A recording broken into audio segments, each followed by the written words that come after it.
Hey there, it's time for a power check-in. Power check-in? We haven't done one of those before, have we? But I'm in a power chair. I got my thinking cap on. What's that? No, I'm not hiding a bad hairdo. It's a thinking hat. Yeah, that's my story and I'm sticking to it. So there.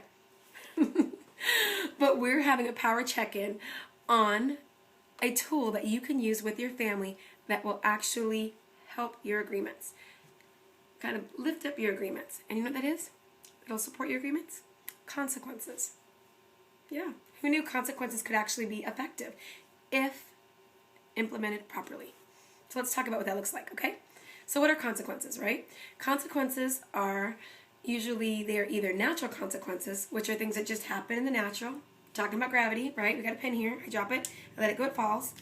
And then I can look at how that lines up with agreement. Say I had an agreement that there's no pins on the floor.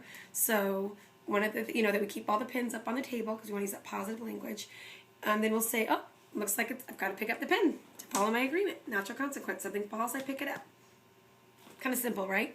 Then you have imposed consequences. And those are consequences that are part of an agreement that you have with your family. And if you can do it ahead of time, it's the most effective. That allow you to bring behavior that is moving away from your agreements to move them back into your agreements. And again, these consequences are the most effective when you've outlined them ahead of time as much as possible. You've given information, and then you've talked about if this behavior continues, that there's a consequence to it. And let me tell you, the behavior will continue. There's a reason you made agreements, because this is something you're working on as a family. And it's a progressive thing, right? It's progress. It's process over product. It's not going to happen overnight. There's going to be stumbles. And these consequences can help align the family back together. So let's talk about how you offer consequences that are healthy and helpful versus ones that are punitive.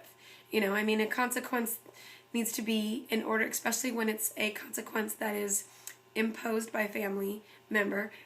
The more you can talk about it ahead of time, especially if it's those related to those agreements you have on your refrigerator, right? And if you don't have them, go back and look at that segment. Otherwise, you're going to wonder what I'm talking about.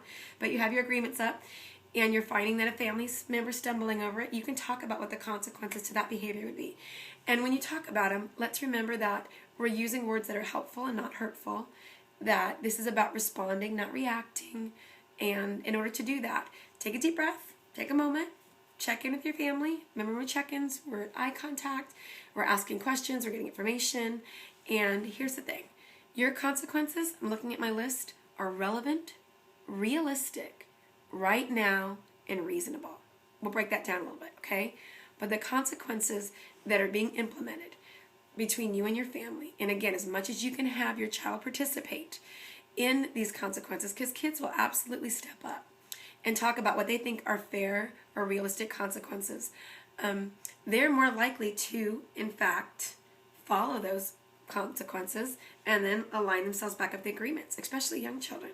I have found that when they feel like you care enough to let them come up with a consequence, they'll pretty much follow right along. And if they don't, it's okay. That's what you're there to do, to help them in a positive way, in a firm way. In fact, let me jump back out of the R's really quick and let you know, before we move into that segment, that when you are having to enforce the consequences, it's important that you come from the KFC method. That's right. When you go get chicken, ask them about consequences. No, this is not about chicken. Everybody's going, if they're not in this area, they're like, KFC, what are you talking about? Kentucky Fried Chicken, what? No, but KFC, this acronym stands for kind, firm, and consistent.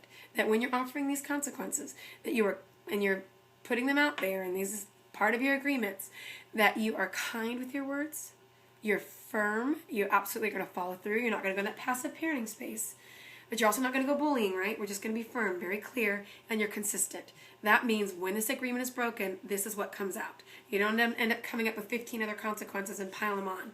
You have this agreement, you stick to these consequences. If they need to be revisited, fine, but revisit them at another time. You're not charged, so it doesn't become reactive. Okay, so that's important. Remember that KFC when you are implementing consequences. But remember, the consequences have to be relevant, realistic, right now, and reasonable. When I mean relevant, let's have what do I say? Time fit the crime, right? So it applies to it. The more you can make the behavior that you don't want have the consequence correlate with that a little bit, the more it sticks in a child's brain, right? If a child paints on the wall, they're a young child, then a relevant consequence would be cleaning off that paint. And you can ask them if it's in that moment, and you can say, how are we going to get the paint off the wall? What are we going to use? Let them have input. Oh, we can use sponges, we can use brushes, we can use, mops, we can use a washcloth, and that's okay, here we go, let's clean up the wall. The bummer part is sometimes they have more fun cleaning than they did painting. And you're going, that's not a consequence. They're going to paint it again because they liked cleaning the wall. But that's when you notice something, you make an observation. I see you like cleaning. Well, instead of having you paint again, let's go clean something outside. And you move that cleaning activity on. Say, anytime you want to clean, here's a bucket, here's some water, let's go clean the play toys outside. Anytime you want, just let me know and I'll hand it to you. And then you can send them over to my house. I'll give you my address and lots to clean. So, okay, it's relevant. These consequences are relevant. They're realistic, all right? So they're not punitive, they're not to hurt or harm, and they're realistic. I don't have the expectation that my child's going to repaint the whole room because they got some paint on the wall. I want to make it to where it's age appropriate for them. So remember to stick to age appropriate. And again, you can find that out by checking in with them and talking to them and observing them. How long can they sit there and clean up if they dumped out, as I told you about my preschool, 40 blocks? Realistically, how long could they sit there and clean that up? And then I have to go on from there and figure out how I can help, as long as I see them making that effort, right? Okay, and it's right now. Haven't you ever heard a parent say, if you don't knock that off, we're not going to Disneyland in a week, or you're not going to your friend's house 3 days from Tuesday after Sunday on the 3rd leap year, It's like these really long, drawn-out consequences, And I don't know, but I personally pay for those because, heck, I can't remember if we make them long, drawn out, And I know they're not, and it's not going to stick to it.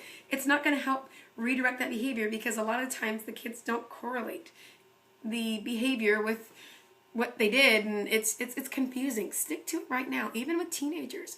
If you stretch things out, you tend to be going in a punitive method. If it's right now and it's real and it's relevant, and it's realistic, it's usually there's something in that moment or in a decent amount of time that you can do to help bring the family back on track and then move on. Because that's one thing. You don't want to sit here and harbor and, resentment, and you don't want to build up this communication style that's ineffective, and the way to keep it effective is to keep it on point. Let's solve it, let's move on and get our family back aligned in these agreements. Staying in that positive place that we can do it. We just got off track. Okay, here we go. Back to we go. And the last one is reasonable. Is it reasonable? And the way you can do that is, again, not responding in a way that you're reacting, but you're responding in a calm way and saying, is this agreement reasonable? Okay, great. Then does this consequence follow with this?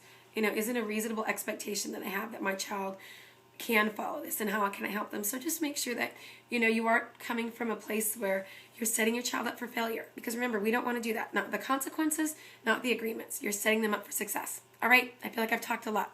Rewind it, watch a little bit, holler at me. Take care. Bye now.